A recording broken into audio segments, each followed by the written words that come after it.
Testing 1 2 1 2. Testing 1 2.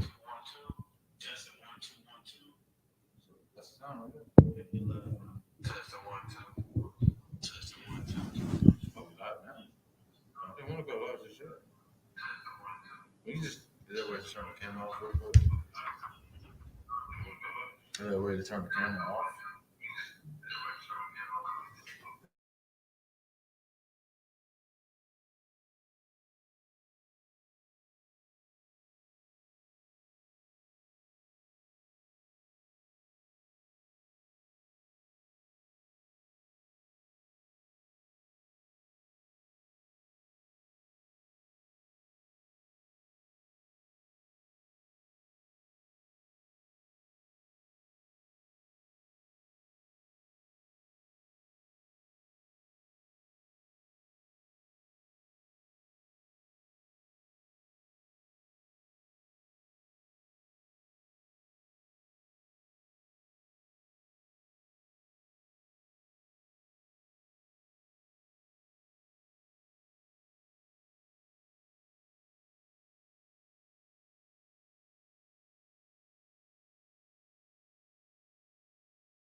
Cameras on live.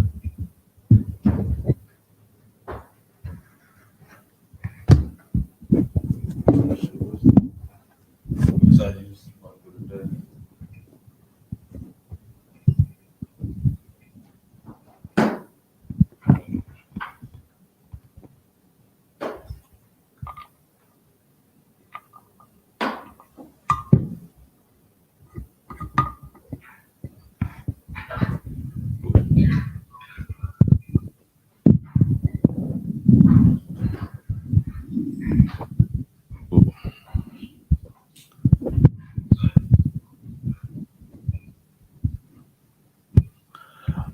Sorry about that. What's going on, Israel? I'm Precinct Officer Kapari of the Isupk, man, coming at you from Durham, North Carolina, aka Bull City, North Carolina, on this Wednesday night, which means that's a law class. So we're gonna get into the scriptures real heavy, man. Just get into it real quick one time. If you will with me, brother, just turn with me to Matthew 5:17. We're gonna get into the law real quick. And today's Wednesday. So now what month are we in right now, brother? We in what, September, right? Now we just got off of what, a big weekend, so-called what holiday just passed through? So-called Labor Day? You got your mic? 5:17. Concert. So, and y'all bear with me. This mic is acting funny today, so hope it ain't too distracting.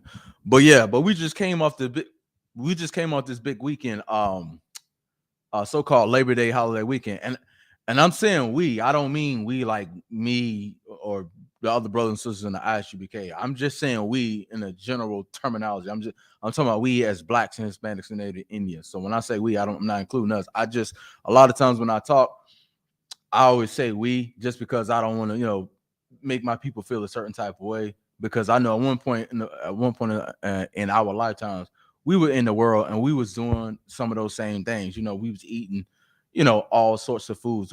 We were eating unlawful foods. We were smoking weed and sleeping with other brothers wild. We was doing certain things in the world too. So when I say things like that, and I say we, and I include us, I'm speaking from like a past tense. So don't think because I say we, I'm talking about us. That's just for people in the world who don't understand. But yeah, we just came off a big holiday weekend, so-called Labor Day weekend. Something that the Lord did not ordain us. The Lord did not authorize for us to celebrate. We have things in here that we're supposed to celebrate as Israelites, brothers and sisters, man. We have things in the Bible that we're supposed to be celebrating. These laws are never so-called done away with, but the Christian church constantly teaches us that. Christian church doesn't teach us God's laws. The Christian church doesn't teach what we're supposed to be following and what we're supposed to be celebrating. We don't know that. We don't know that because we don't actually crack open this book, this Bible, to read and see who is actually talking to or who is actually about. We don't know that. So I'm actually, and furthermore, just on a quick note, like Christ himself never even told us to do this. Christ never told us to follow after that. There was something that Christ was actually telling us to follow and what we were supposed to be doing. I'm gonna show you that today, brother. So if you will, just give me I think we'll start with Matthew 5:17. It's the book of Matthew, chapter 5 and verse 17. Mm-hmm. Think not that what? Think not that I am come to destroy the law. So real quick, what color were those words written in? Just for because I don't know, maybe some people out there that maybe never read the Bible for themselves or whatever. I don't know, ain't no telling. But just what color were those words written in? So those words should have been written in red. Yeah, right. They're written in red. Meaning what? Meaning that was Christ speaking. Christ was speaking this. Christ stated this. And during this time, who is he speaking to exactly? For context sakes, who anybody that's I guess watching online, you can put your question in the comments online. Who is Christ exactly speaking to at this time?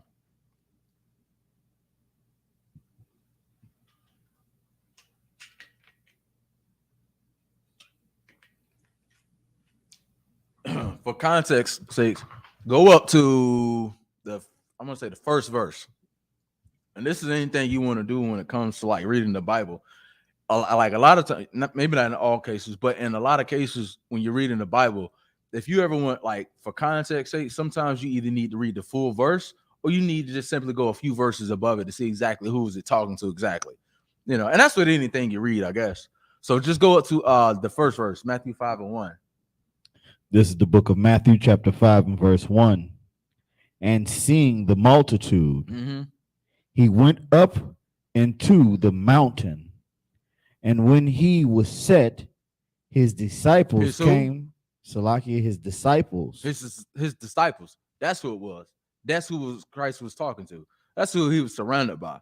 He rode with them all day, every day, his disciples, which were Israelites as well.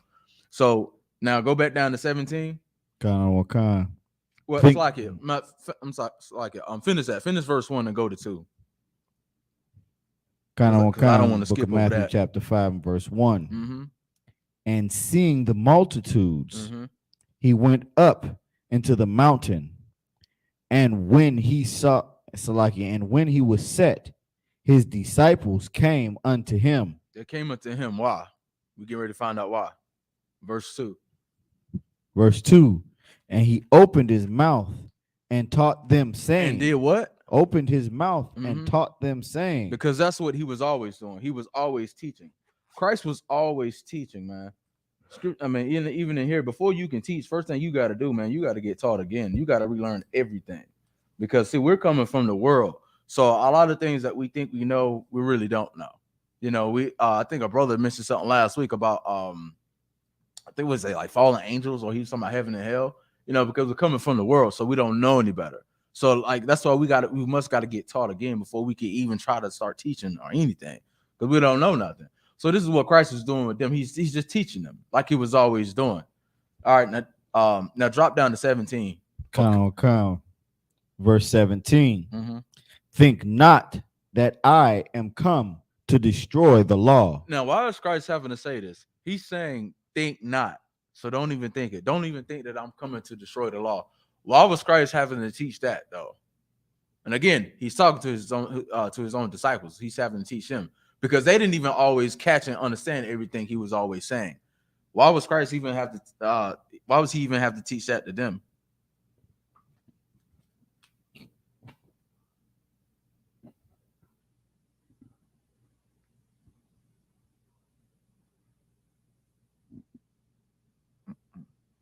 The reason why Christ was having to teach that the reason why Christ is still having to teach that was just because, just like in today's time, it's still just like in today's time, that same thing is being taught or not being taught. Like when you look in the world today, that what's been taught is that the laws are done away with, or the most common one is that's the Old Testament. That's what they say. So the two most common things you'll hear now, you'll hear either the laws are done away with, or that's the Old Testament, aka the laws are done away with. So when you hear Christians say things like the laws are done away with, or that's the Old Testament. So like like here we always teach. Of course, we're teaching to keep all the laws, but you'll always hear us say things like eating shrimp, crab, pork, lobster. You'll always hear us say that, right? Because that was a Levitical law. But then you'll hear a Christian will say something like, oh, well, that's the Old Testament.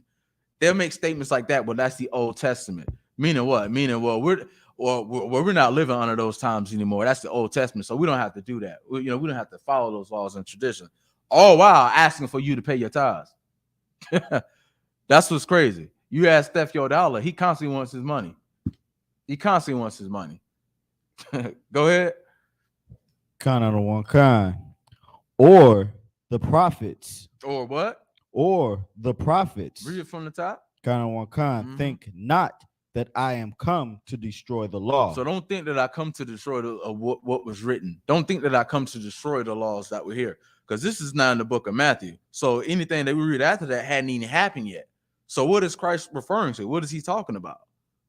He could have only been talking about what was already written. So when he's saying he's not come to destroy the law, he's not coming to destroy any of these things. He's not coming to do this so-called do away with the law. Go ahead. Keep going. Kind of one kind. Or the prophets. Or anything that the prophets have stated. anything that the prophets have said, because who were the ones that had wrote the law? It was the prophets. Those were the ones that wrote the law, instructed from the Lord. So anything that Moses had wrote down or instructed to the Israelites and instructed to the people, the Lord Christ wasn't trying to destroy any of that. He wasn't trying to go against any of that. If anything, he was trying to raise the bar. If anything, keep going. Come. I am not come to destroy, but to fulfill. Do what? But to fulfill. Now Christ is saying it himself. Now this is his own words. This is Christ's own words. This is written in red. I'm looking at him for my daggone self. This is written in red. So now, if this is written in red, because even a Christian will tell you that one. Well, if it's written in red, that means Christ said it. So then then here's the question I got for them, Sadak. If Christ is saying this, but Christians are saying another, why are you as a Christian and Christ saying two different things? Right. Why are you and Christ saying two different things? Because Christ is literally saying in here that he's come not to destroy the law or the prophets. He didn't come to destroy the law or anything that the prophets have stated. He didn't come to destroy any of that, but he came to fulfill this law. Now, what does that word mean, that part, that fulfill? What does that mean?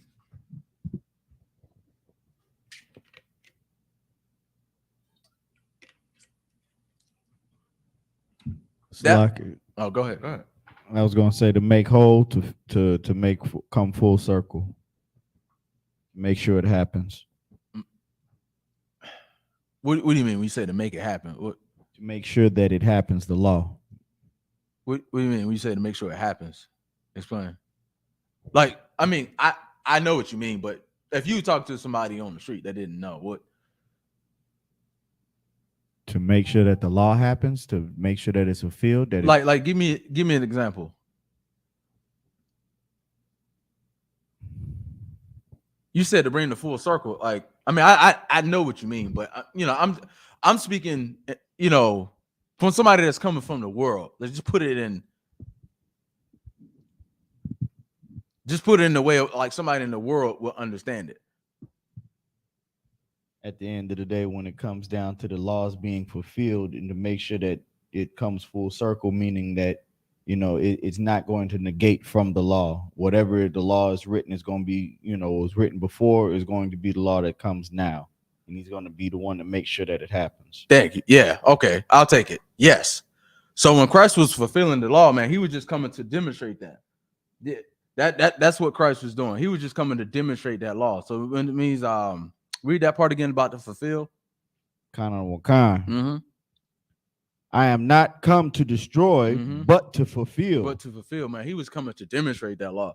And the reason why he was coming to do that is because even his own disciples were still not having to understand it with certain things, which is why he was even having to teach them as well. So now you got to ask yourself a question like this. So if Christ was even having to teach them, you don't think you yourself needs to be retaught neither? That just doesn't make any sense. I mean, if Christ was having to come down and teach his own disciples, then what about you, man, as a Christian? What, you think you know more than Christ now?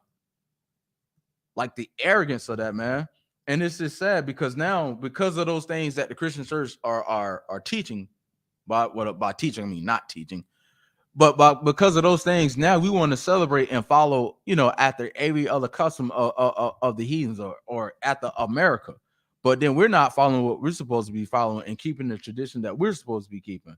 So, I mean, because I think back to what happened over the weekend. Like, even in my own neighborhood and where I live at, it was crowded, like, because people was having cookouts and barbecues, celebrating Labor Day weekend. And I'm looking at this, and I'm not, I ain't trying to get nobody business, I'm on my own, but I'm just like, well, damn, look at our people. We're celebrating after everything and following after America. And I don't know if you heard about it or not, but I just saw something that happened in Philadelphia over Labor Day weekend. I don't know if you heard about it or not, Sadat. There was it was a crazy shooting. Like, a bunch of people got shot and killed in Philadelphia over Labor Day weekend. And then people always want to know why every time, there's like a holiday or something that happens, there's always some sort of mass shooting or killing that happens. But I'm like, but that's the spirit behind these holidays, though. That's the spirit behind these holidays, man. Like, if you think about majority of these holidays that we have, it's always after some sort of killing or something. you know, whether you go to what is it? 4th of July, then there's Halloween, then there's Thanksgiving. All of it has to do with something that's evil or somebody dying or a mass group of people dying. It's sickening. And our own people don't even realize what we're following. Go ahead. Verse 18. For verily I say unto you, till heaven and earth pass, one jot or one tittle shall in no wise pass from the law. So in no wise pass from the law, meaning nobody gets a pass from the law, because heaven and earth is still here, man. Last time I checked, it's still here. We're still to keep these laws, and even after, man, we're still to keep these. But see, because we're not being taught that, because we don't understand who we are, therefore we don't look at the Bible as, I think I might have said last week, we don't look at the Bible as our constitution. We don't look at the Bible as our books of records. We don't look at the Bible as our history book, because it is a history book. You know, regardless of how you want to look at it, it is a history book, but we don't look at it like that. So because we don't look at it like that, therefore we just take it, you know, for granted. You know, it's like a drop down to before I start getting to my other precept. Drop down to 21. Yeah, let's drop down to 21. This is for you know, the Christians out there that think that the laws are done away with, or that's the Old Testament. Well, let's see what Christ was actually referring to when he was talking about that. Look, when Christ was saying, "I come not to destroy the law or the prophets." Well, remember I said this is the book of Matthew, right? This is the New Testament. So what was he referring to? We get ready to see. This is the book of Matthew, chapter 5 and verse 21. Ye have heard that it was said by them of old time. Now, what is that talking about? What was that talking about? Them of old time. Let me see if there's anybody on the chat. Do we have the Facebook up, or we just got okay? So let me see if there's anybody online. What does that mean about them of old time? So like you said, because this is Christ speaking still. So ye have heard that it was said by them of old time. What was Christ talking about when he's saying old time? Go ahead. So like you said, he's talking about the priests and the prophets before him. Right. Just like he mentioned earlier, he's not come to destroy the law or the prophets, like you said, Sadak. The priests and prophets that came before him, them of old time. He's referring to the Old Testament. He had to be. What's the first book of the New Testament? So like you said, Genesis. No, of the New Testament. Oh, so like you said. The first book of the New Testament. It's the book of Matthew, right? Kind of. Right. So what was he talking about? This is the first book in the New Testament. So when he says them of old time, what happened before that time of Matthew? It was literally the Old Testament. I mean, literally, he said it was heard by them of not a new time, but of old time. He's referring to the Old Testament. Keep going. Kind of the one kind, sir. Mm-hmm. So take it down. That's what. Oh, go ahead. So like you. Thou shalt not kill. Say what? Thou shalt not kill. Where was that written at? This is in Matthew chapter 5 and 21. Right. So it says them of old time. So now I'm telling you that it's the Old Testament. But how do you know that it's referring to the Old Testament when it says old time? I mean, obviously the fact that it says old time, yes. But literally the next verse says, thou shalt not kill. Well, where do you first see that at in the book, in the Bible? The Old Testament, is it not? That's literally where it starts at. You see that right there in the Old Testament. So that's what Christ was referring to. Keep going. Kind. And you know what? And while we at it, thou shalt not kill. You know what's crazy? You know what's funny to that? Like, we'll hear, like, okay, people in the world probably may not be able to relate to this, but at times we'll be at camp and, you know, you'll have an officer or a captain that's on the podium teaching, right? And then you always have that one nut that'll come out here, that'll come out and say things like, man, that's the Old Testament, man. That was back then. That was one of those times. Anytime we say things like, man, we shouldn't be following after these nations of people. We shouldn't be following after these heathens or participating in these things. We should be coming back together, loving one another. Anytime we start talking about that, you always, whether black or white, you always have somebody that'll come out and say something like, "Oh man, that's times are old. That's Old Testament, or that was back then, or the laws are done away with." We always hear that, but you know what? You know what? Nobody ever argues about two things. They'll never argue, "Thou shalt not kill," or they'll never argue, what's about paying tithes. Those are the two. They never argue those. That like you are almost. I've been here not that long, but even for my short period of time hearing the truth, I've never heard anybody say that to me or any or even a debate that I've seen other brothers in. I've never seen or heard any person go, "Thou shalt not kill." Oh, well, that's the Old Testament or the laws. I've never heard anybody say that when it comes to "Thou shalt not kill" or paying tithes. I've never heard that, not once. I wonder why. Start from the top, from 21. This is the book of Matthew, chapter 5, and verse 21. Ye have heard that it was said by them of old time, thou shalt not kill. Thou shalt not kill. Keep going. And whosoever shall kill shall be in danger of the judgment. Shall be in danger of the judgment, meaning what? Salakia, sir. Meaning the punishment of going against the law, sir. Right. The punishment of the law. Because whatever that punishment was, because for every law, there's always a punishment. Like, don't get me wrong, like a sin is sin, a law is a law. But for every, law, there's always a different punishment for it, right? So that's what Christ is referring to. So now Christ is basically stating the Old Testament. That's basically what he's doing in verse 21. Now watch this. Now we're going to verse 22.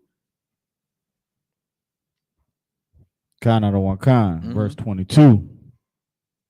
But I say unto you that whosoever is angry with his brother without a cause shall be in danger of the judgment. Stop right there. So now what's going on right here in verse 22? What we read from verse 21 to 22, what we read so far. What's going on so far? Like, now you got to understand, whenever you read the word "but," that's always a conjunction word. You know what I mean? So like when you see "but," like when somebody says something and then there's a "but," it's always like an interjection, and then they get ready to say something that's almost like, I don't want to say counterproductive, but it's almost something like that. It's like almost going against, in a sense. I don't want to say go against. And it starts off with that. It says "but." Matter of fact, if we can, let's see if we can get that definition of "but" real quick. B-U-T. This is to get the literal definition of what it is, because that is a conjunction word. And normally when you're reading any type of text, typically you won't see the word "but" starting off at the beginning of a sentence. Typically it's in the middle of a sentence, and then there's the comma. Correct me if I'm wrong. I'm not the language expert, but I do know that much about that word. So just read the definition of "but" when you get it. Sir. This is the Google definition of "but."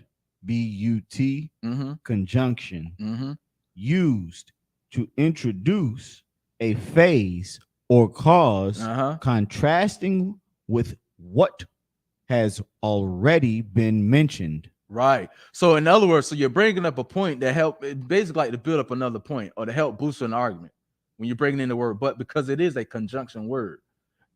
Now, start from 22. I think we read it, but we'll read 22 again, because this is Christ. This is what Christ is saying. He's saying, "But I say unto you," you can finish the rest. That's where we were, sir. This is the book of Matthew, chapter 5, verse 22. But I say unto you that whosoever is angry with his brother without a cause shall be in danger of the judgment. So now what's going on here in 22 for what we just read?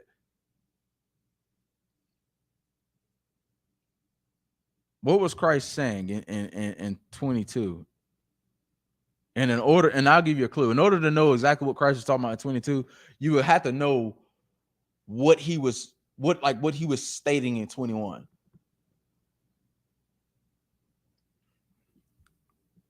And this is where a lot of Christians will get tripped up at, and this is where they mess up at. That's where this concept of the laws are done away with comes from, or actually Old Testament. Take your time.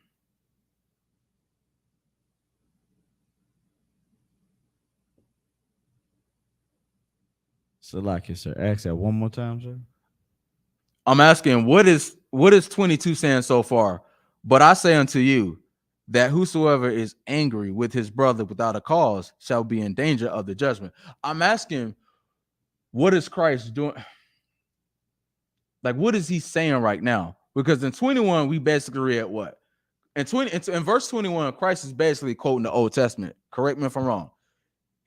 He's basically quoting the Old Testament, because we read in the verse earlier where he was saying in verse 17, think not that I come to destroy the law. Think not that I come to destroy the law or the prophets. So he's telling his disciples, I'm not destroying anything. I'm not changing anything of the law. I'm not destroying the law. I'm not changing the law. I'm not changing what the prophets wrote. I'm not changing anything that Moses had wrote. So when we get to 21, he literally quotes the Old Testament by stating, ye have heard that it was said by them of old time, thou shalt not kill. That's in the Old Testament. That's in Exodus, 20? The 20th chapter, I believe. That's literally in Exodus, which is in the Old Testament. So in 21, he's quoting the Old Testament.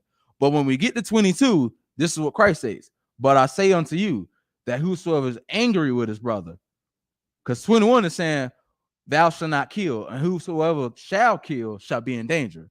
But Christ says what? On the flip side, Christ is saying what? But.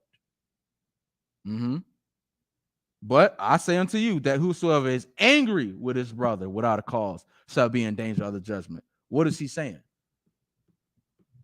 He's kind of still reiterating that the law is the law, sir. Yes, you're right. You're correct. He is, but it's something more that he's doing though. We'll finish it out. Kind of the one kind, sir. And whosoever shall say to his brother, Rakah, shall be in danger of the council. Rakah just means to tear down or to bring to a lower state. That's what that means. It's actually a Greek, I think it was an acronym, if I'm not mistaken, but the Rakah just means adjective. Yeah, thank you. That's exactly what it is. And it just means to tear down or to bring to a lower state. So if you were to do that to your brother, that's all that means. Salakia, sir. I have a definition here. Okay, go ahead. Actually, the definition is on the Google and it's in the Bible dictionary. Oh, please, by all means.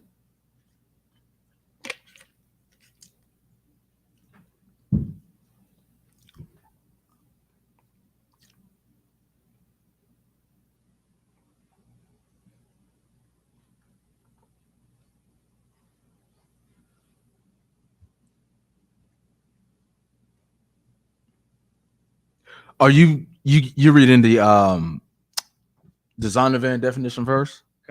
Okay. Yeah. I mean, we can get both too. I'll see if I can.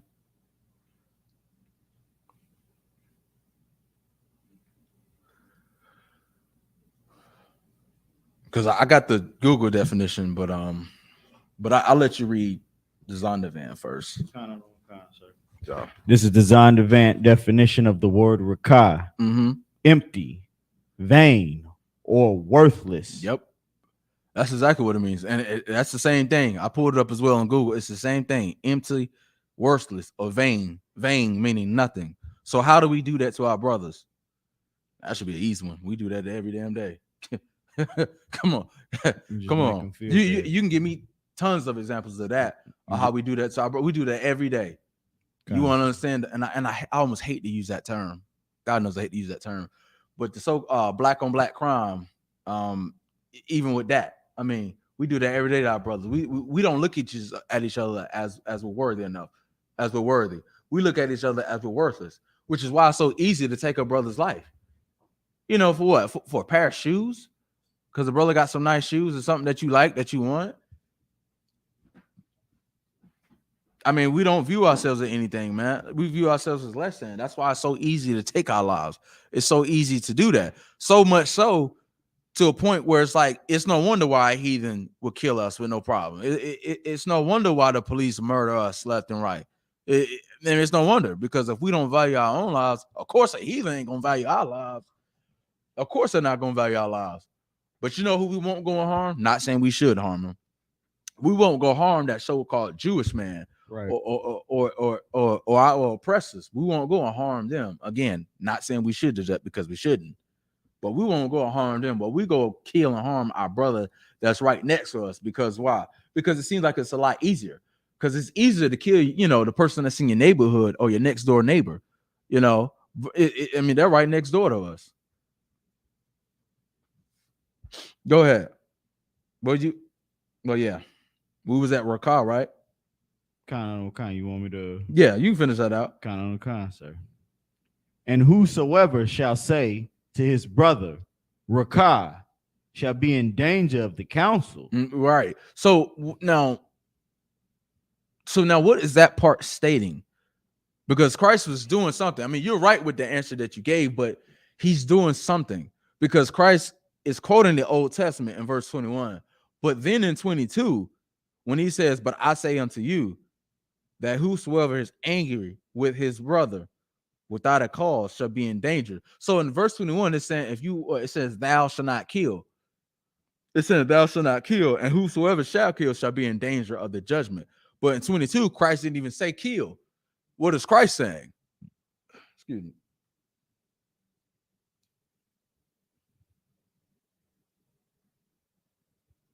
In verse 22, Christ is saying what? What is he doing? Because Christ, he didn't even say kill. Christ is saying if you're being angry with your brother, if you're angry with your brother without a cause, what is that? What is angry with your brother out of? Well, I think we just went over that. I think we just did that with Rakah. Okay. You angry with your brother without a cause because he got a pair of J's on or something. He got some nice shoes, or he got jewelry, or whatever reason you upset and you hating on your brother and you decide to take his life because it's so easy. It's so easy, man. When we look at ourselves like that, it's so easy to take one of us our lives because we look at ourselves as nothing, vain, worthless. So it's so easy to take our lives, So when it's saying angry with your brother without a cause, meaning that's not a real reason. That's not a real reason to be angry with your brother, not even kill. But that's not a real reason to be angry with your brother. So what Christ is actually doing, he was raising the bar. He was upping the ante, so to speak. That's what Christ is doing. So Christ was never changing anything. So when a Christian reads something like this, they'll read verse 21 and they'll read, thou shalt not kill, and whosoever shall kill shall be in danger of the judgment. So then when they read 22 and they read Christ saying, but I say unto you that whosoever is angry with his brother without a cause shall be in danger of the judgment. They read that verse and you know what they're thinking? They're thinking that Christ changed the law. But realistically, if you think about it this way, if you'll be in danger of the judgment, right? If you'll be in trouble, if you'll be in danger of the judgment just because you're angry with your brother without a cause, well, sure enough, what do you think will happen if you kill your brother? Right. Like that, like what Christ is doing, that right there would eliminate a lot of things, would eliminate a lot of problems. Think about it on this note. And I think if I'm not mistaken, let me see if I go a few verses down. Let's do it this way. It might make a little bit more sense if we drop down to the 27th verse. I'll try to bring it home. Drop down to 27 and read that one. Verse 27. Oh, this is the book of Matthew, chapter 5, and verse 27. Right. Ye have heard that it was said by them of old time. Old Testament. Thou shalt not commit adultery. Where's that at? Is that not in the Old Testament? Kind of the one kind. Now, what is adultery? Salakia. Mm-hmm. Adultery is when a woman sleeps with a man that is not her husband, or when a man sleeps with a woman that is already married to another man. Yep. And there's a third one. When they go and sleep with animals and white people. Well, that's fornication. But the other one was the brother putting his wife away too. Kind of. That's the third one. But yes, that's what adultery is. So now go to 28. Now again, once again, Christ was quoting the Old Testament because he's not changing anything. Now let's read 28. Kind of the one kind. Book of Matthew, chapter 5, and verse 28. But I say unto you that whosoever looketh on a woman to lust after her. And what is lust? Lust is just a strong urge or desire strong urge or desire, man. So that means, and realistically, you can lust after anything. You can lust after money, women, power, rulership. You can lust over a lot of things. But in this context specifically, what was it talking about lusting after? A woman, sir. Right. Well, not just a woman, but Someone else's woman. thank you. Thank you. Another man's woman. Go ahead. Finish that out. Kind. I'll just start from the top. Yeah, sir. no sweat. This is the book of Matthew, chapter 5, and verse 28. But I say unto you that whosoever looketh on a woman to lust after her have committed adultery with her already in his heart. Meaning in his mind. Okay, so now in 27, Christ was basically what? He was quoting that law. He was giving that law. That's what that was. He was quoting the law. He was quoting the Old Testament. But in 28, what is he doing? This one might break. I think I can break it home with this one. What's going on in 28 though? Is Christ changing anything? What is he? Let me do it this way. Why is Christ using the words he's using? Why didn't, like in verse 28, why didn't he repeat what he said in 27? Right. Let me do it that way. Why is Christ having to say this? Because in 27 it's saying what? Thou shalt not commit adultery. And we explain what adultery is, right? It's a married woman that decides to sleep with another man, or a man sleeping with another brother's wife, meaning a woman that's already married, and this brother decides to sleep with that woman for whatever reason. That's adultery. Or if the brother puts his own wife away. Those are the three forms of adultery. Now, it says thou shalt not commit adultery. But then in 28, what is Christ saying though? He's saying that whosoever looketh on a woman to lust after her has committed adultery. So Christ saying you ain't even gotta have sex with her. The fact that you're looking at her like that, and in your mind, you want to have, you have no sexual urges and desires to sleep with that married woman, you've already sinned. You've already messed up. But why? But the question is, why is Christ saying that though? Like, why is he saying that in verse 28? Why is he saying it in these words specifically? Again, we're still on the topic of the laws are not done away with, because a Christian will read this one, and then, like the verse we read before, they'll read that and think, okay, well, Christ changed the law or he did something, but he wasn't changing anything, because he even stated in 5:17, think not that I come to destroy the law. So don't think that I come to change the law. I don't think that I come to change the law or change what the prophets have stated. So what is he doing in verse 28? Salakia, sir, he's giving you another example. Yeah, you're right. He's given an example, but it's a little more detailed than just an example. Because Christ could have gave an example about anything. Christ could have gave an example of paying tithes. Paying tithes. He could have gave an example of not eating, unlawful foods. But why specifically this one though? It's a reason for why he was doing it, and the way he was saying it, because he could have just okay, if Christ, let's say if verse 28 wasn't here, and it was just verse 27 by itself, would that have been wrong? If Christ had just said verse 27, right? If he just said thou shalt not commit adultery and left it at that, would he have been wrong? Nah, he wouldn't have been wrong. But what is the purpose of 28? And you're right. You said to give an example. You're correct. But it's a little deeper than just that. And what I mean by a little deeper than just that is this. But I say unto you that whosoever looketh on a woman. So basically what Christ is doing, he's trying to teach his disciples more than just the law. Because it's more than just saying, okay, don't sleep with my wife. Or Sadak, as a brother, I'm not gonna sleep with your wife. It goes a step further than that. I'm gonna put it in real time. I'm gonna put it in modern day time. I'm probably trying to make it a little personal, because I think brothers and sisters will get it this way. All right, let's say if you're a brother, right? It's wrong to sleep with another brother's wife. The other brother knows the same thing. It's wrong to do that. It's fair, no problem, no arguments here. Even the Christians, to some extent, might agree on that one. Might. But now let's say if you have a rib, right? Now, she might be, it might be a brother that's in her inbox, because we're now in the age of social media. Now, it's a brother that's in her DM talking to her, shooting a shot or whatever the case may be. He's talking to her, and then you look at your wife like, what you doing? Like, what are you doing? She might look at you like, hey, I ain't doing nothing. I ain't slept with the brother. I ain't did nothing. But you as a man, you know that's wrong. You're like, bitch, what the, like this man, obviously this man's like, he finds you attractive, which is nothing wrong with it, but why is he in your DMs? She like, babe, I don't know. He just, I don't know. Because, women love attention. So you could be a brother working 12, 13-hour shifts, and you're like, damn, I'm tired, babe. Not tonight. I'm just, And then the woman might not want to commit adultery, but she's like, damn, boy, I need some attention. Like, damn, and then the brother shooting a shot, she like, hey, I'm a married woman, whatever, but she like the attention.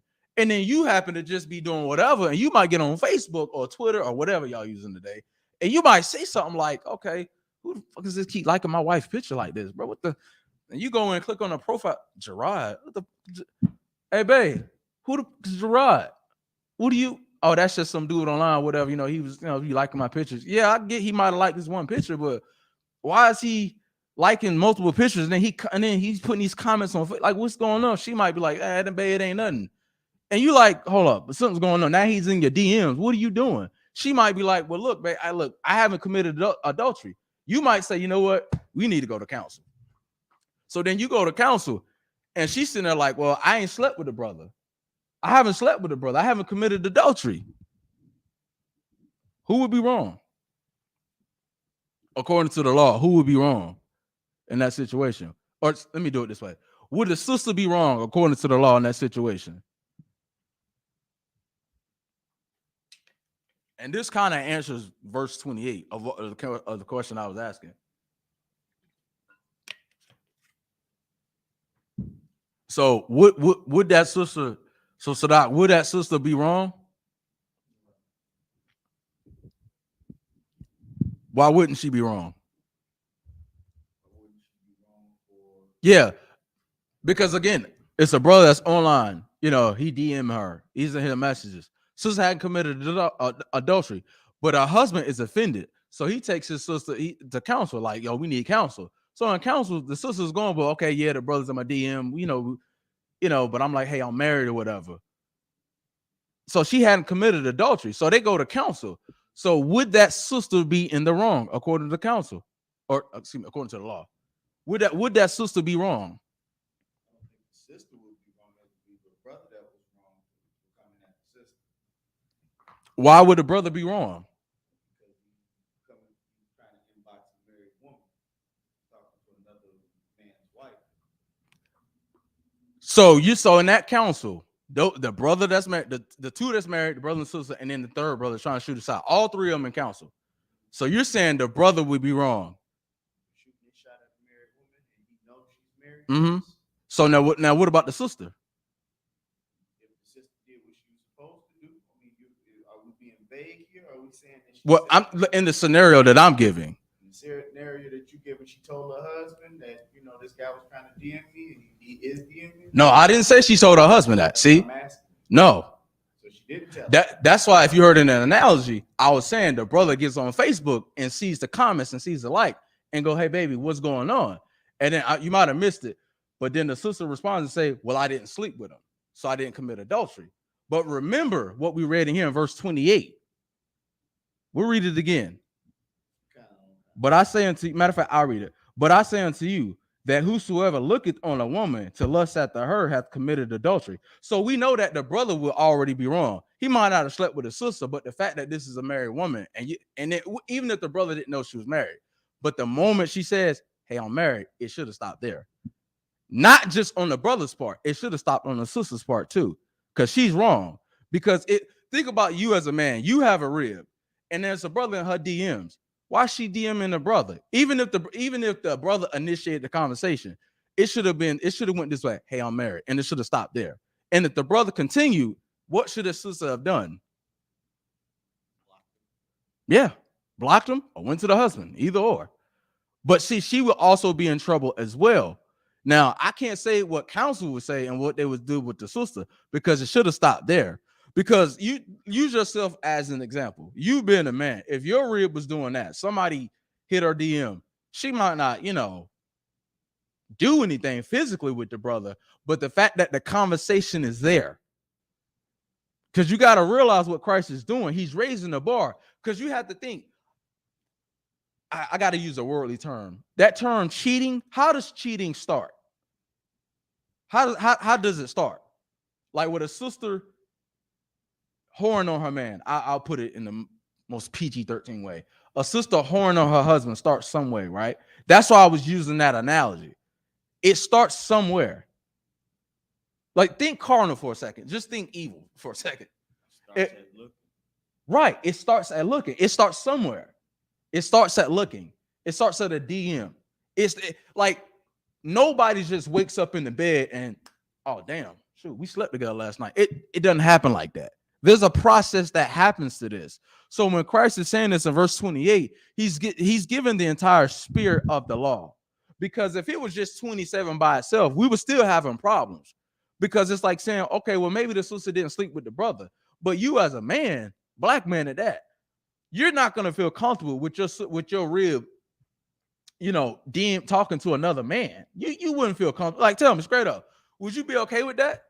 Hell no, you wouldn't be okay with that. So this eliminates a lot of problems. So although the sister might not, still going with the analogy, although the sister might not go and sleep with the brother or nothing, but the fact that she's even having a conversation like that, like if this brother is trying to shoot a shot, it's like what the sister should have did was just put it to stop altogether and just either blocked him or told her husband or just say, hey, I'm married, and ended at that. But the fact that this keeps going on, because eventually it'll lead to something else. And this is what Christ is saying, that whosoever looketh on a woman to lust after her hath committed adultery with her already in his heart, meaning in his mind, because that's really where it starts. That's really where the term cheating or adultery, that's where it really starts. It starts in your mind, whether it's on the man, whether it's the man or the woman that initiates that conversation. That's where it starts. It starts there. It starts in your mind. So forget the whole thing about sleeping with another brother's woman. You don't even have to go that far. The fact that you're even trying to shoot your shot at at a married woman, that right there is worthy of death, or whatever the council decides.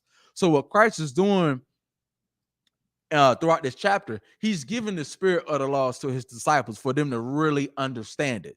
So in order to really understand like these laws, you have to get the spirit that's behind it. So using that analogy, and I hope I didn't lose you with the analogy, but using that analogy, what you want to take home is to have the actual spirit of that, to learn behind it. If you really love your husband, you wouldn't even entertain certain conversations like that. So if you really love your brother, you wouldn't even entertain certain conversations, man. You will try to avoid certain things. If you want to avoid that with your brother, you don't even want to offend your brother. You don't even want to offend your brother. You don't even want to make it seem like that you're trying to do something with your sister, that happens to be married. That's what Christ was doing. He was trying to instill these things.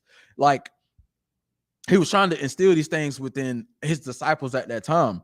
And in order to grasp that concept, man, you got to be in the right frame of mind. Because think about if we had that mindset as Israel. If we had that mindset together as Israel, as blacks and Hispanics, like, you know what? I'm going to try not to offend my brother. So I don't want to even entertain that. I don't want nobody to look at it the wrong way or whatever. Like I remember, I won't say no names, but a sister was trying to like get in contact with her husband or something. I guess his phone was broke or whatever. She was trying to get in contact with her husband, but she knew her husband was with me. So she had to send me a DM or whatever to get in contact with me. And what I do as a brother, I was like, hey, bro, Sharib, she was trying to get in contact with you, but she had to hit me up. So now I'm doing that in the spirit of brotherhood. You know what I mean? Like, that's the mind frame we have to be in. Like doing stuff like that could eliminate a lot of things, but because we're not being taught that, and we're being taught, well, that's the Old Testament and the law done away with, we'll never read things like this, or we'll never try to apply it to our lives, because we're constantly saying things like, oh, well, the laws are done away with, or that's the Old Testament. So because we say stuff like that, we'll never view it like that, man. All right. Was that the end of that? Yeah. You got any questions or comments on that? La, sir. And not that thy whole body should be cast into hell. Salakia. That's the wrong verse. Salakia. No, we were at the end of 28. Oh, that was 28? Yeah, that was Cool. the end of 28. Okay. Drop that. Now give me 8. Wait. Doing that. Where am I at? No, it's 28. Give me 1 John 2 and 3. But yeah, before we even go there, give me Amos. What is it? Amos 5. I need the what is it about the spies the holidays? It's Amos 5 and 20. I think it's 5 and 21. I think it's Amos 5 and 21. Sir. I need that real quick. This is the book of Amos, chapter 5 and verse 21. I hate. What? I hate. Oh man, what does that mean? He dislikes. Dislike. I hate. Go ahead. I despise your feast days, and I will not smell in your solemn assemblies. Man, the Lord hates this. The Lord hates our so-called feast days, man. What we have here in America, what's going on. The Lord hates this stuff. The Lord's not participating in this or wants us participating in this. We want to celebrate Labor Day, Thanksgiving, so-called Christmas, which is nowhere in the Bible. Like, we want to celebrate and follow after our oppressors.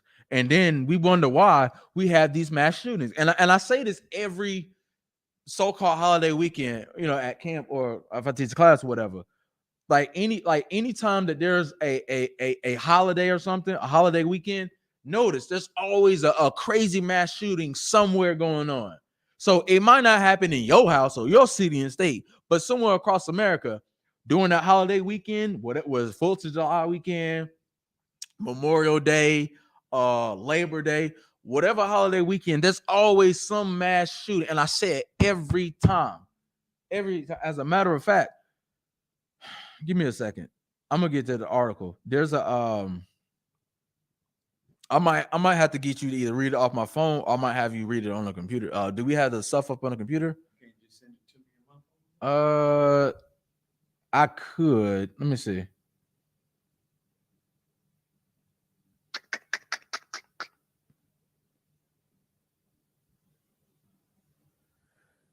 Yeah, I'll send it to you on your phone. Yeah, I'll have to do it that way. But I'll just read it out real quick. 31 people shot, 10 fatal, and 20 carjackings in Philly during Labor Day weekend. 55 shot, 11 fatal in Chicago during Labor Day weekend. So now you could just Google Labor Day weekend Philly, Labor Day weekend Chicago. So just open 2 tabs and pull them both up. And we could just read both of them and just go. We can just we'll probably do the Philly first, and then we'll just work our way on down. And I got other precepts as well pertaining to these holidays. But we were never supposed to be following after this, man. Like following after that stuff will keep us in the condition that we're in now. Every time you turn around, there's like every so-called holiday weekend, there's always a mass shooting somewhere around. And the reason for that is because that's the real spirit behind these holidays, which is why I'm reading the spirit that we have now that Christ was trying to do. Christ was trying to give us and teach us the right spirit to have. He was trying to teach us the spirit of the law. So if we actually had the spirit of the laws, we wouldn't follow after that. We will read Amos 5 and 21, and we will know not to celebrate Labor's Day. We would know not to celebrate Thanksgiving and Christmas and Halloween. Like we would know not to celebrate that. We would know that. And we wouldn't have to worry about that. And now I know what somebody might be thinking. Well, those are cities like Philadelphia and Chicago. Those things go on normally, which is true. They go on the regular. But at the same time, those crime rates go way up. They skyrocket.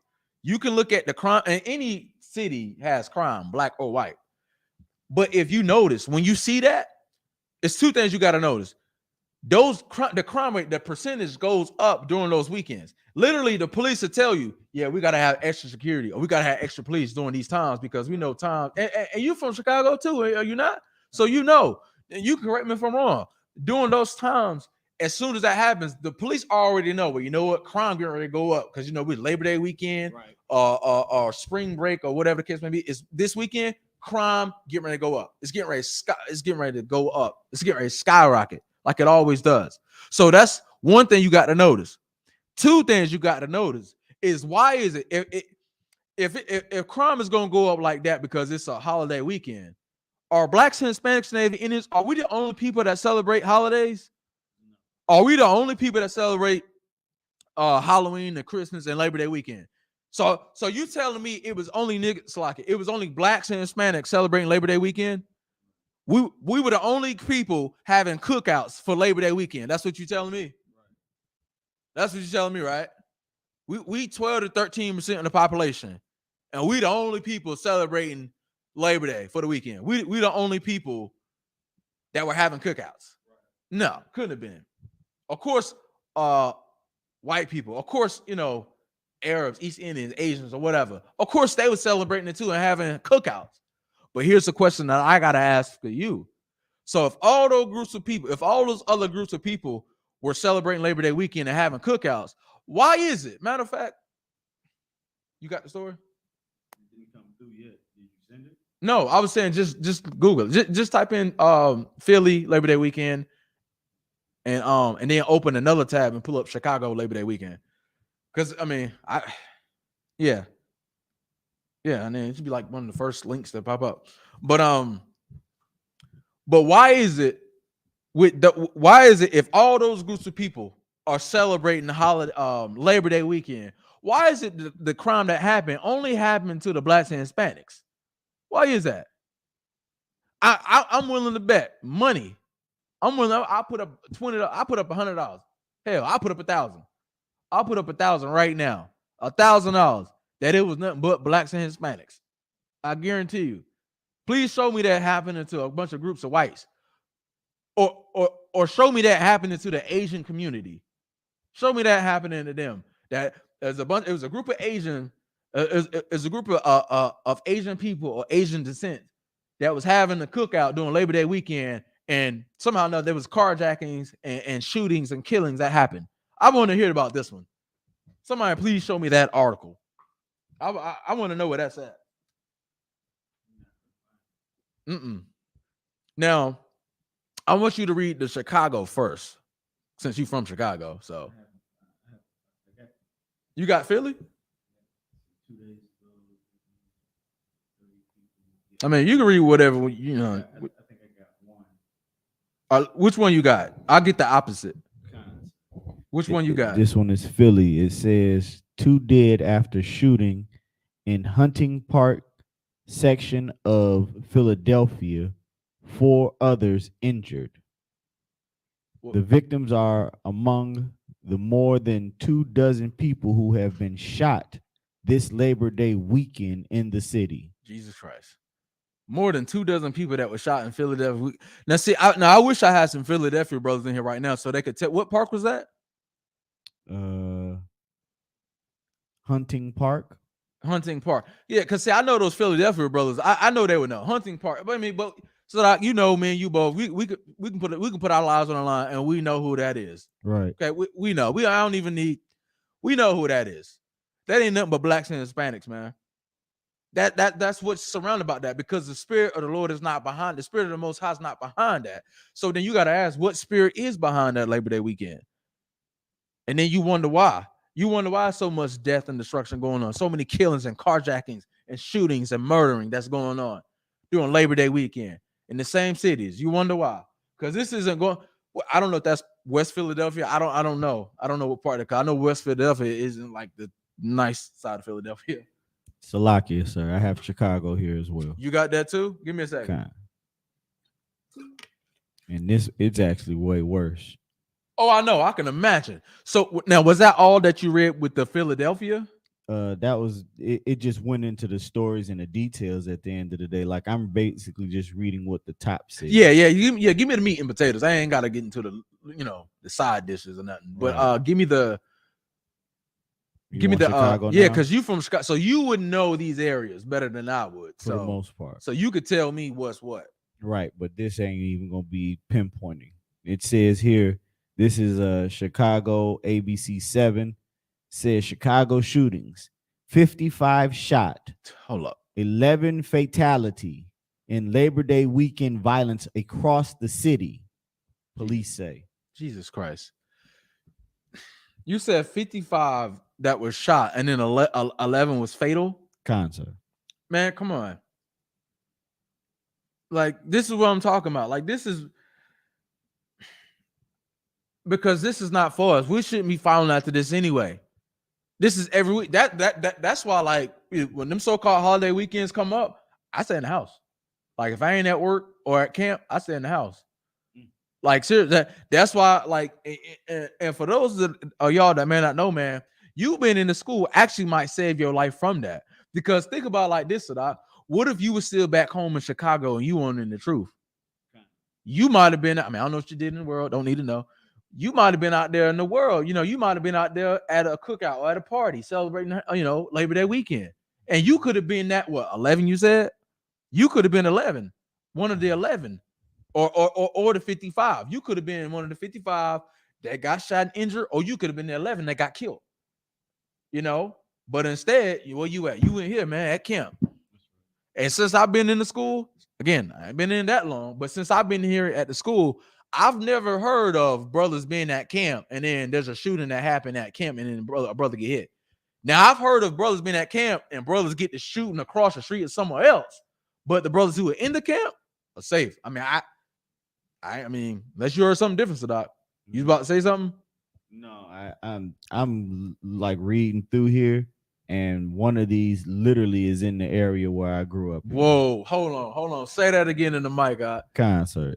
One of these shootings, it says a man was fatally shot at a gas station Saturday afternoon in Pullman on the south side. Pullman is basically so I grew up in Roseland, and Pullman was what we call down the hill from Roseland. So, and that's south side Chicago? Concert. Pullman. And what's that, a street?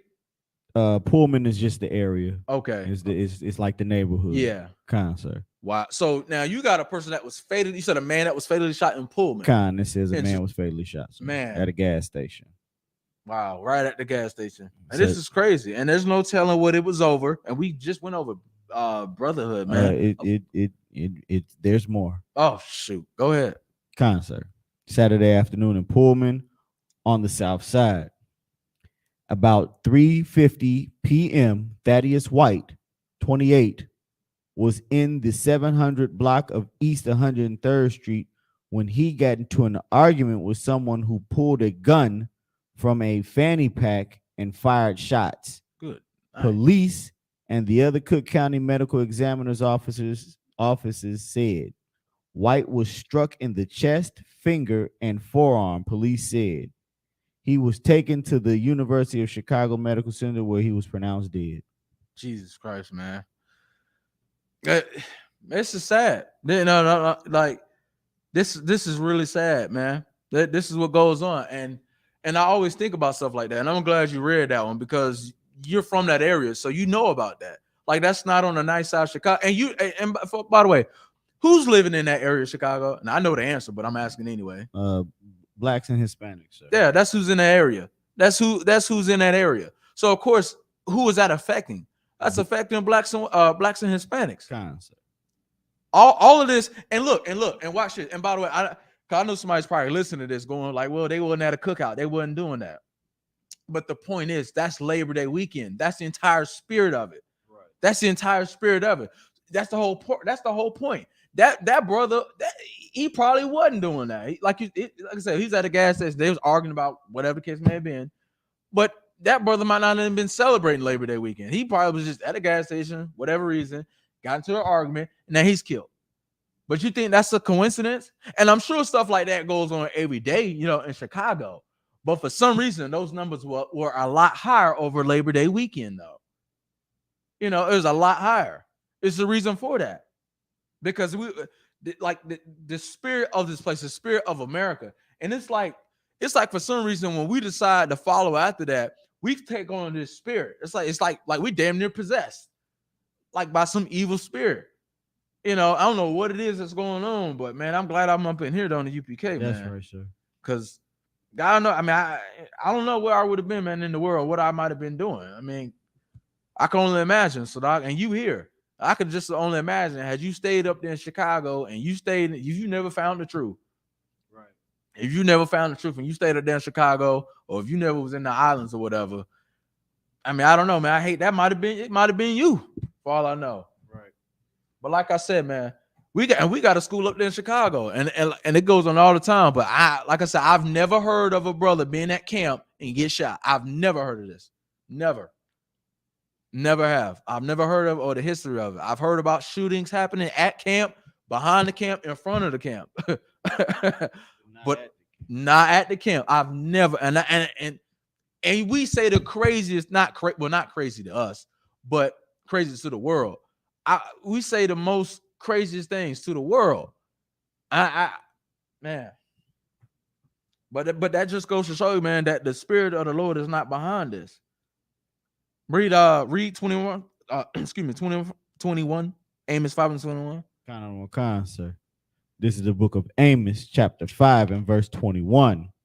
I despise your feast days, and I will not smell in your solemn assemblies. Solemn assemblies. I mean, the Lord hates and despises things. And those are strong words to say you hate something. They hate and you despise it. And you utterly hate that thing. Like the Lord hates that with a perpetual hatred, as our oppressors hate us. Like that like that's the best way I probably could put that.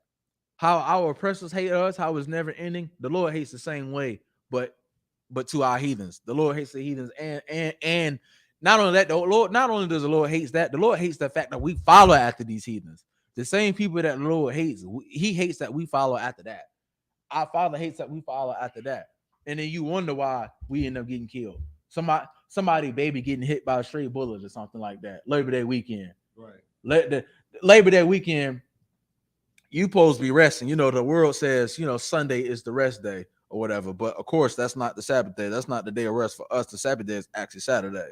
But that's another topic for another day.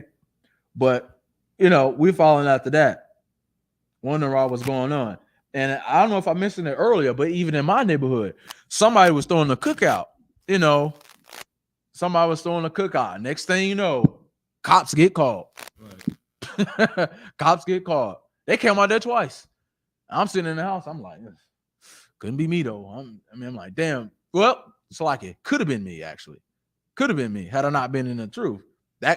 So that's why when I look at situations, I look at that. I'm like, man, it's like in a sense, it's like you feel bad, but then you kind of don't. It's one of those things where you say Thawada Yahweh for the truth, for the Isupk and the Commander General Yohana. Most High in Christ. Absolutely right. You're damn right, man. Because without this truth, man, that could have been me. That could have been me out there, man. I see, I'm looking out there because looking at it, I mean, it looks like they're having a good time, does it not? You could smell the food. You could, macaroni. You see all the people out there, the kids playing around. See the different men and women. You see the sisters out there. They coming out in the sundresses. It's still kind of warm. I ain't lying to you. I ain't lying. I'm gonna tell you. They walking around in them full body suits nowadays. I'm telling you. Look. I looked out the window and I seen two sisters in sundresses. It was like 70 something degrees, so it was hot, but it wasn't like hot. It's North Carolina, so even in September, it still be like 70 something degrees in September. So I'm looking. I'm like, damn, the sisters looking good and all that. I'm sitting, they grabbing plates and stuff, brown paper bags. They bringing stuff to the. I'm looking. I'm seeing, but I'm like, I said that could have been me a few years ago. 7-8 years ago, that could have been me over there. And then, shortly but soon, man. Right after that. Maybe about an hour or so, cops come out there. You know how that go. Same thing, man. Next thing I know, not even 30 minutes. Same cops come right back out there. Multiple calls. I'm looking. I'm like, what's going on? The same thing, man. And then within that same day, I saw the article. I saw this up with Chicago and Philadelphia. I'm like, damn, we can't escape it, man. It's everywhere. So you can't make this up. And nowhere I look, and I'm telling you all. And I saw white people, I saw heathens doing the same thing. They was having cookouts, grilling, but no cops were being called. Nobody was being shot. I didn't see that at all. I only saw that with blacks and Hispanics. You can't tell me You can't tell me that this stuff is made up, man. I don't care what nobody say. All right, drop that. Give me verse 22. This is the book of Amos, chapter 5 and verse 22. Though ye offer me burnt offerings and your meat offerings, I will not accept them, neither will I regard the peace offering of your fat beast. Man, the Lord is not going to accept nothing that you try to offer. The Lord ain't accepting nothing. Lord don't want that damn. First of all, it's pork that you're cooking any damn way. Barbecue grill. The Lord don't want none of that. The Lord wants no parts of that. It is utterly disgusting. And I don't care how good the food is. Lord has nothing to do with that, because we want to celebrate that. We have our own high holidays. We have the stuff we're supposed to be celebrating. You gotta think how much of a spit in the face of the Lord that is for us to not celebrate the Passover, but you want to celebrate Labor Day? You want to celebrate Thanksgiving? Really? After killing all your people? You gotta think about how much of an insult to the Lord that is. And that's the problem with this place in America. The problem with us as blacks and Hispanics, because we choose to follow after everybody else. We choose to follow after these heathens. We want to be like everybody else, you know. But then we're the same people that turn around and get mad and call it cultural appropriation when we see a white woman wearing braids. Like, nah, don't try to do that now. Now you want to be an Israelite because somebody else wearing your stuff. You know what that sounds like me? You know what that sounds like to me, Sadak? That sounds like the kid that you got kids, right? Yeah. I'm sure you experienced this. You buy a toy for your child. They might play with it, they might not. They'll leave it alone. But then the moment another child comes in and start playing with that same toy that they didn't want, now it's a problem. Now they start crying. That is childlike behavior. But see, with that analogy, we understand that because that's a child.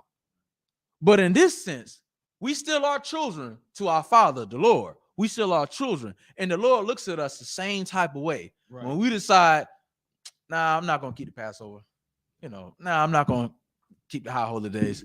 Salaki, if I can add on to what you're saying, because what you're bringing out is so heavy. Yeah. You could say the same thing when it comes to our women wearing white or the oppressors' hairstyles and hair color. So, boy, you about to make some sisters mad, man. I don't give a damn about that, because the truth is the truth.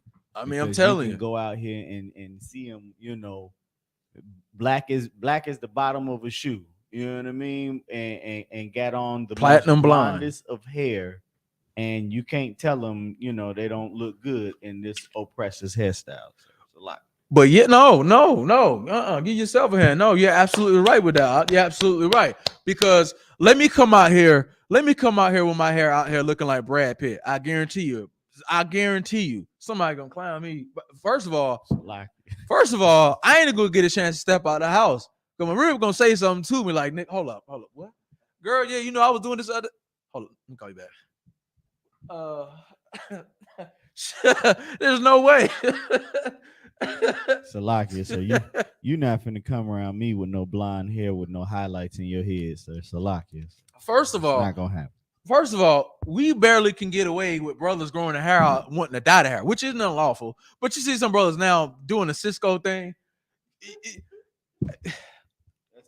I'm gonna leave that alone. I mean, it ain't unlawful, but yeah, I mean, you know, we gotta draw a line somewhere. Yeah, you gotta draw a line somewhere. I think that whole, you know, at dyeing the tips of your hair a different color, okay.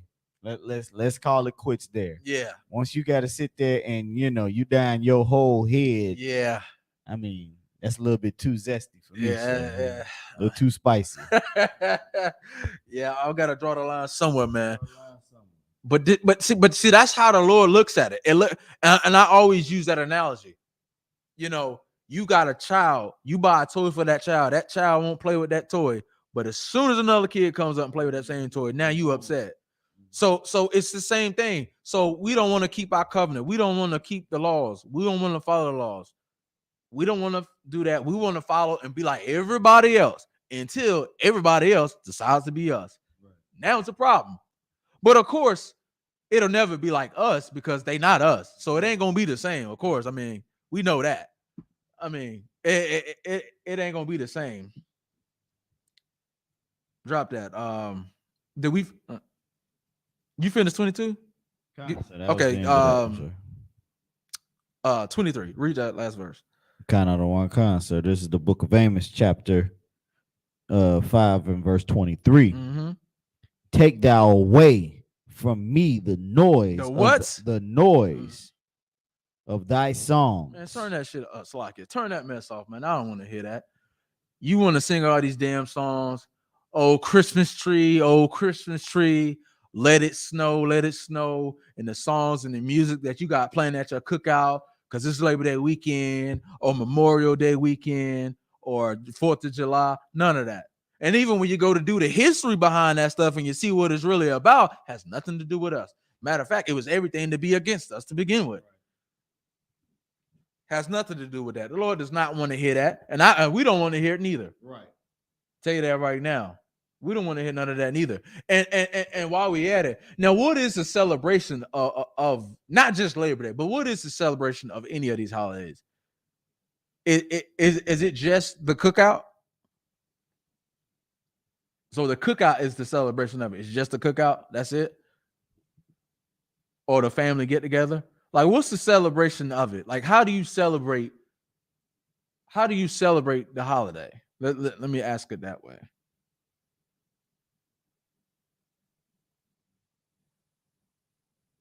You asking me, so you want me to answer? Yeah. Like, how do you celebrate these holidays? Like, at the end of the day, it's the whole, like what we were going over in class the other day.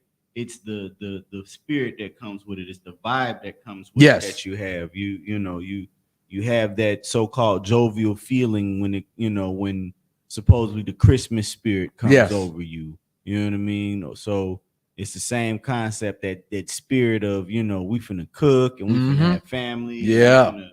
All of that BS. That's it. Thank you, the water, for that, because that's a real celebration of it. Just like and I'll use Christmas and Halloween as an example, because those two are like, or Valentine's Day, because those are like much bigger. And what I mean by bigger is when it comes to Valentine's Day, I don't even know when the hell Valentine's Day the actual day is, but like what is it? Halloween, October 31st, I believe, and then Christmas, December 25th. When you talk about like those holidays specifically, those things, it's not like Halloween isn't just October 31st.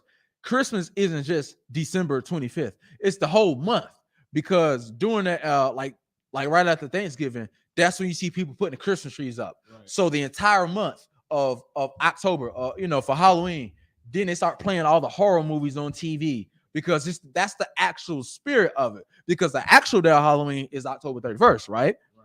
But the entire month is the celebration of it. So that's what it means when we say the spirit of it. The spirit is that entire lifestyle of it. Same thing with Labor Day weekend. I don't know the actual day of Labor Day, but that's why they call it Labor Day weekend, because Labor Day, the actual holiday, is only one day.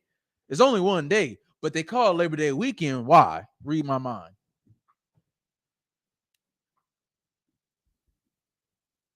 They call it Labor Day weekend for one reason only, because you're celebrating Labor Day the entire weekend. It's not just that one day, which is why we said, like you said, Sadat, it's the actual spirit of it. Just like with Christmas, it's the entire month. You celebrate it the entire month, but the actual day is the 25th. Right. That's the spirit behind this place. And so when we celebrate stuff like that, we then turn around and wonder what happened. Why somebody was killed. Why is everybody fighting? Why is it, we're trying to celebrate this, but we have a get together and then people start arguing or whatever, right. Because that's the spirit that's behind it, man. And the Lord is not behind it. All right, give me read the 23rd verse. This is the book of Amos, chapter 5 and verse 23. Mm-hmm. Take thou away from me the noise of thy songs, for I will not hear the melody of thy vowels. So the Lord is not hearing what? The melodies of thy vowels. And the Lord is not hearing that. The Lord is not hearing what you got playing, whatever music that you got going on in the background. The Lord is not hearing this. The Lord is not seeing this. The Lord has nothing to do with this. Just like we shouldn't have nothing to do with this. Drop that and get me Romans 6:1. While we're still dealing with the law not being done away with, man, on this Wednesday night class. These are things that we ought to know, man. But that's why we're having now to go out here in the world and teach our people, because these are things that your Christian church, your Christian pastors, Christian leaders should be teaching you. These are things that the Christian pastors, they should be teaching you, man. It shouldn't be, but that's not going on, because the moment that Christian pastor, Theo Dollar or TD Takes, the moment they start teaching stuff like this in the Bible, you know what's going to happen? Them seats are gonna become empty. Right. And the moment those seats become empty, guess what else goes empty? Those pockets, those bank accounts goes empty. No more G6 plane, I think. No more of those planes, no more private flying jet planes, no more of the big ass charter bus, no more of that, no more mega fests, none of that. What's his name? The white guy out there in Texas. Joel Osteen. Thank you. Joel Osteen. And he over here hiding money like he a damn drug dealer. Money in the walls, money in the ceiling. I thought that was a song. Listen, I heard about that, and I couldn't have been the guy that found that money, because he wouldn't have known it was gone if it was me, sir. I'd have walked clean up out of there with all of that. He wouldn't have known, because he already sat there and said that it was gone. I'd have sat there and gave my 10% to Commander General Yohana. Yeah, right. Out with that. Because you already done stole it, so you can't call nobody. But because nobody has right to stolen money. That's what it is. Like what you gonna do? You go like, okay, I saw something. I swear I thought this was a joke. A drug dealer had got, like, I don't know if he got robbed or somebody didn't pay him. This happened recently. It's something that happened. He called the police. This happened recently. Yeah. I can't remember. It happened recently. I swear I thought it was a joke. I can't remember the exact details of the story. I kind of laughed at it and just went by. So it might have been whatever. But still, like this, it's like a drug dealer robbing another drug dealer, and then you trying to call the police. Like, you don't got no claim on that money. You don't. That's stolen money. And what I mean by stolen money is you're misleading people. You're lying to people. Because you saw what happened when a hurricane hit down there in Texas. What happened? They locked the damn doors on them. So then, to come to find out, over damn near $500,000 was found in the wall somewhere. Jesus Christ. And I thought that was a song. Like, I remember Young Jeezy talking about hiding chickens in the wall, hiding stuff. This motherfucker actually living a lifestyle. He really got money in the walls. So when we say things like that, like, that's your real pimps.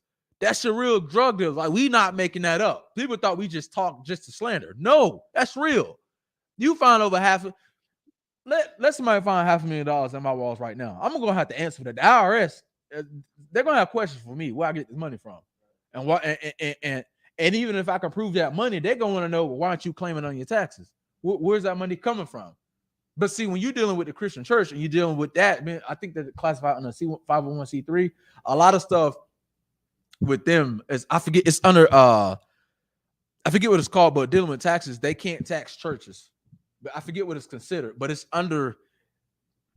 something with the way that under taxes where they can't tax churches. That's a whole big scam anyway, which is why you hear about with Christian church, they're able to raise so much money like that. And you're like, why aren't they getting taxed? They don't get taxed like that. They get taxed on other ways, but not how me and you citizens.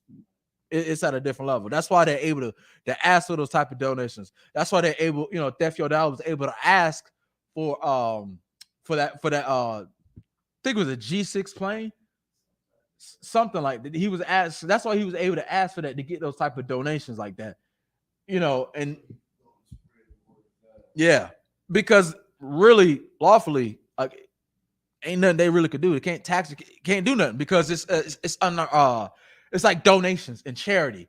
And with charity and donations, you can't really tax that. At least look in American law anyway. But you got Romans 6:1 though? Okay. This is the book of Romans, chapter 6 and verse 1. What shall we say then? Shall we continue in sin that grace may abound? Oh, now this is what Christians use. They love to use this one right here. Read that one more time. What shall we say then? Shall we continue in sin So we continue in sin, that grace may abound? that grace may abound. Because what? Because what's the main thing that Christians love to say now? What do they say? We're under grace. Right, we're under grace. Oh, well, we're not under the law. That was the Old Testament. We're under grace, man. But even with that, it's foolery, man. It's buffoonery to even make that statement, because the sheer fact that somebody will make that statement, that goes to show two things. One, they don't understand what grace really is. Two, they're just doing what they want to do. Because at the end of the day, they don't want to keep the law no way.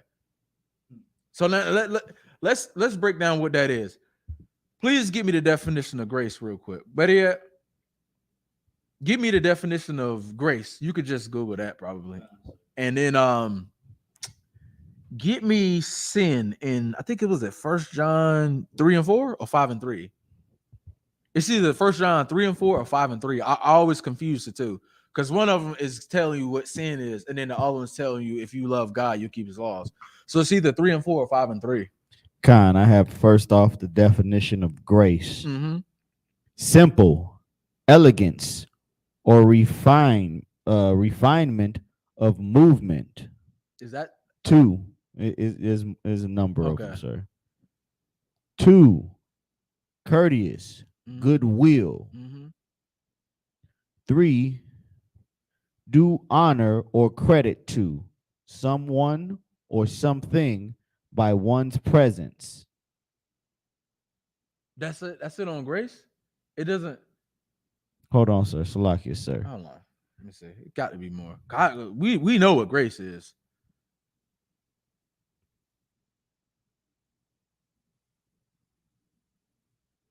It says here, grace in the Christian theology, the spontaneous.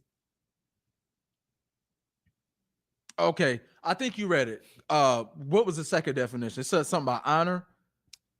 Do honor and credit. Okay, there we go. Do honor or credit to.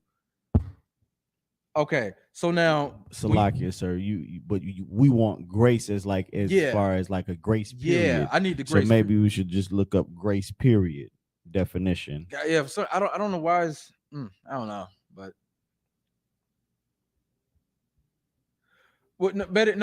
I think you did read it. Go back to I heard something with goodwill. I heard something.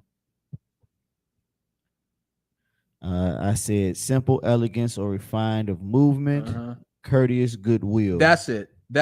I know that's not exactly what I want, but I'll take that, courteous and goodwill, because it is courteous, right? Because what is grace? As we always state, grace is just a time. Well, go ahead. No, go for it, sir. Because what is courteous? And if you want the definition, you can get it, but it don't matter. I'm gonna make my point regardless. Because to give somebody grace. Salakia, sir. Yeah, go ahead. I do have one here that says a period oftenly allowed for payment of a sum due or from compliance with a law or command or condition. There we go. Now, where did you find that one at? This is all under the definition of grace. There's 1, 2, 3, 4, 5. Oh, okay. They have multiple definitions of it. I had to go through them. Okay, no sweat. Okay, now that makes sense. But nevertheless, it's still courteous though. It is, because really what grace is. Read that part again. The not the courteous part, but you just read it. The scripture, sir? No, not the scripture, but the one you just read of grace. Sir. A period. It's like a period officially allowed for payment of a sum due or for compliance with a law or condition. Right, because something was due. So whatever that due date was, you didn't do it, you didn't get it done, you didn't pay it, whatever it was. So now you're giving that grace period. So it is something that is courteous, because realistically, do you have to give somebody grace? No. Why not? Because there was an agreement that was there. So you were supposed to get this job done. You were supposed to be able to make this payment. For whatever reason, you didn't get it done. And we had an agreement, you didn't do it. So what I'm going to do is I'm going to give you grace. I'm going to give you grace. I'm going to have some mercy on you for right now, for you to get this time done, to get this work done, or to get this payment met by, let's say, If it was supposed to be done on the 15th, we'll say the 15th of next month. So it is courteous because I could just say, you know what, we're just gonna do this one. I'm gonna just hang it up. I could do that. So it is courteous. Just cut the lights off now. Right. We just cut the lights off now, man. We're gonna cut your cell phone off. We're gonna cut the internet off. You know what? We're just gonna go ahead on and evict you and kick you and the kids out the house. Now we could do that, but we're gonna be courteous instead. This is what the Lord is doing. This is what grace is. Now, did it say anything about a continuation, just continue to do something? Did it say anything like that? Lies. I didn't think I saw that neither. Because even in that same definition, when it said grace, it says do, meaning that there was a time frame, something was supposed to have been done or something supposed to have been met. So when we go back to 6:1 and we read, what shall we say then? Because it's asking the question. Shall we continue to sin that grace may abound? Like, so shall we continue to sin now that we have grace, now that grace is abound, now that we have this infinite amount of grace? Because that's how Christians think of it. Right. Christians think about, because even when you say the word abound, that's just a certain amount. That's what abound means. But Christians they read grace and think it's an infinite amount of time. But no, that's not it. Grace is an infinite. That's not how this works. But if that's the case, I get a house right now. I'll never pay my bills. Right. We're gonna start doing that. No, but grace is a time frame. It's a time for you to get it right, to get what you need done. So if you got this bill that needs to be paid, if you got a deadline, you got something that needs to be done, you got a project. Some of y'all in school, some of y'all in college right now, y'all going back trying to get that bachelor's, trying to get that master's degree. Y'all professor give you a deadline. Do he or she not? Right. So why is it any different when it comes to the Lord? So you'll get that work done from your college professor, but you won't get that work done for the Lord. You know what you are actually saying to the Lord? You're saying that you give more respect to man than you do your own father. That's ultimately what you're saying, which is why, you turn around and get a job and things don't work out. I wonder why, man. You putting so much hard work into the Lord's work, man. You put so much time and work and effort into that. And I don't understand why, because you go to college, you take out a loan just to go to school to get a degree that you got to pay the degree off, to get a job that don't even pay you enough money any damn way. And then when you try to go get an apartment, they ask you, but do you make 3 times the rent? But your job ain't paying 3 times the rent, though. But you putting all that time and effort into that. Come on, man. And as a matter of fact, I don't think they give you a grace period for student loans, if I'm not mistaken. They do?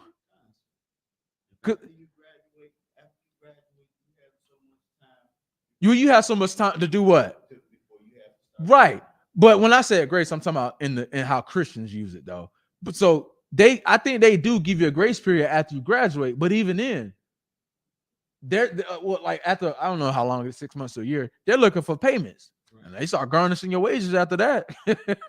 But for some reason, when it comes to this, it's any different. But see, Christians, they don't understand the Bible. See, read the 6:1 from the top.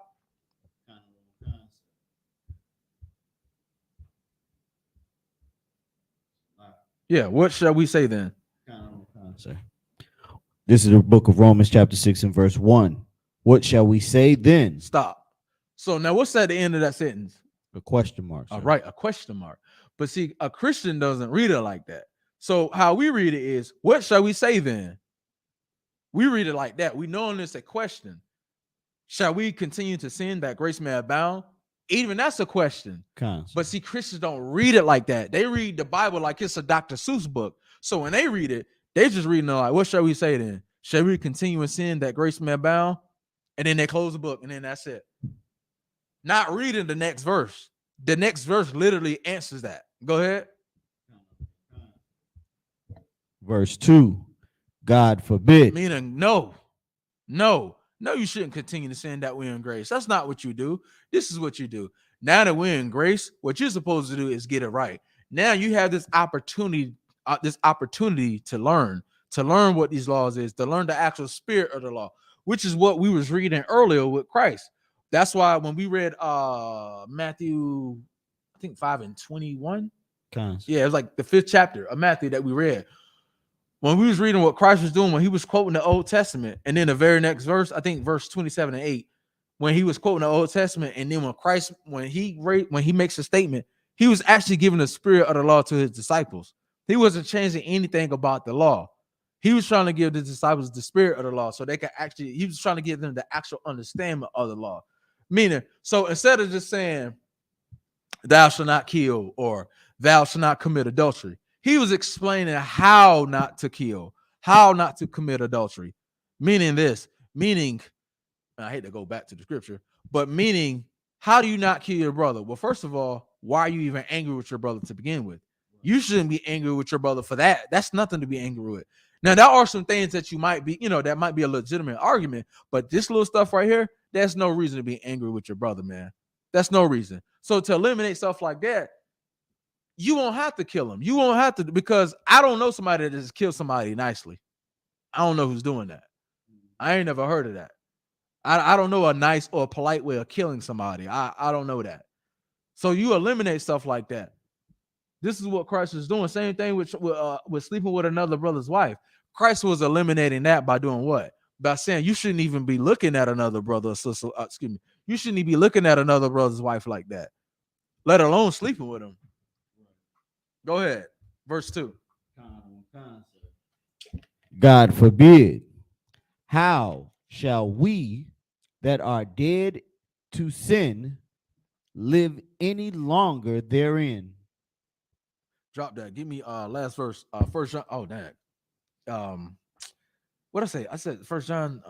You said one or the other. I need the one. Just give me both. Just give me whichever comes up first. I'll go to 3 and 4.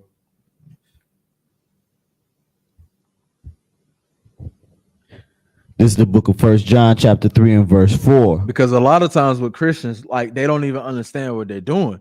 They don't even understand the law a lot of times, and they don't even really know what sin is. You ask a Christian what sin is, you know what they're gonna tell you about? What's that, sir? Doing things that's not of the Lord. And it's like, okay, but what does that mean? That's not. It's very. You get very vague answers. Well, you're not doing things that's in the will of God, will of the Lord. Like, what does that mean, though? Like, tell that to a brother on the street. He or she don't know what the hell that means. What does that mean? It's not in the will of God. Okay, explain that. Go ahead. My thing is if you could sit there and say something like that, but then allow some homosexual man up in your choir sitting there clapping and twisting all day, Right? How can you say that? Yeah, that's what they go on, man. They allow that in there. They sweep stuff under the rug all the time. They do it all the time. Def Your Dollar did the same thing. Not him. What's the other that died? Yeah, Bishop Eddie Long. They took him back. They accepted him back. I think all of his, like, most of his congregation had left and went to TD Jakes. Yeah. Or him with F. Your Dollars one, and they sent him back over to. Yeah, Con. Yeah, I remember that. I think TD Jakes was like, he said something. He was like, go back or something. Yeah, I remember that. He was telling them like to go back. And I can't remember the exact words of detail, but yeah, you're right. I forgot all about that. You're absolutely right. He damn so did. That's their brotherhood right there. That's how they show that they love one another. Yeah. Don't keep giving your money to that rapist, to that robber. Mm. When he died, then everybody come over here and start giving me all your money. But you give him all his first. Wow. Let him go ahead and keep robbing you the way you've been robbing you and lying to you the way you've been lying. You see why nothing ever gets solved over there, man? Because see, we don't do stuff like that. We that's not what we do in here. Like, situations get solved in here, and I'm not gonna go into like no great detail, but situations get resolved over here in the UPK. We don't do stuff like that. We don't sweep stuff under the rug. We don't do that. Nah, you get put out. First of all, there's gonna be a council to figure out, okay, what happened? Is this true? There's an accusation. What happened? Let's get down to the bottom of it. What scripture say? Let's get the whole matter of the law. That's what we're gonna do. But go ahead. You got 1 John 3 and 4? And this will be the last one. This is the book of 1 John chapter 3 and verse 4. Whosoever committeth sin transgresseth also the law. Now, what does that word mean, transgresseth? Take your time.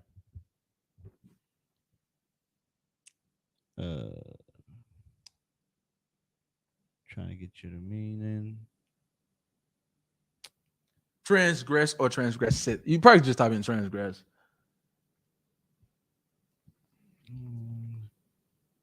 See if I can get it.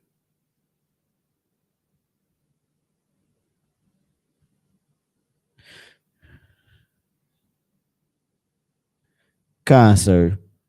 A transgression is something that is against a command or law. Something that's against command or law. And this was a law. Command or law. Something that goes against a commandment or something that's a law. So that's what it means. Whosoever committed sin transgresses also the law. That's what that means. So when you sin, you're actually going against the law. So when we read Romans 6:1, what was it saying? Shall we continue to sin? Hell no, you shouldn't continue to sin because you're under grace. That don't make sense. So you're going to continue to eat shrimp, crab, pork, lobster because we're under grace. So you should just continue to sleep with your brother's wife. You should just be able to continue to be homosexual and molest somebody's kids. Nah, that's not what that means. Go ahead. For sin is the transgression of the law. That's what it means to sin right there. That's what that means. It didn't. Now, read that last part again. For sin is the transgression of the law. Did it say anything about it not being the will of God? Did it say that? For sin is the transgression of the law. That's what sin is, man. So any Christian out there that's keep saying that, or you think because we're under grace that therefore you shall continue to sin, or whatever case may be, that's not what the Bible says. The Bible literally tells you hands down what sin actually is. Anybody tell me anything else otherwise, that's because they just want your money. That's because they don't care about you. They don't care about themselves. They don't care about the Lord, man. That's really what it is. They're just an evil, wicked person for that. They just want to do what they want to do. And with that, that's my time, Israel. We're the Israelite School of Universal Practical Knowledge, started in 1969, 125th Street, Harlem, New York, under the leadership of Commanding General Yohana. And we are not affiliated with any other Hebrew Israelite groups. If you are not in the ISUBK, then you are not in the truth. I'm Preaching Officer Kaparioff, man, coming at y'all out of Durham, Bull City, North Carolina, man. I'll get at y'all again next week. Shalom. You can just end it, and we'll just do the prayers.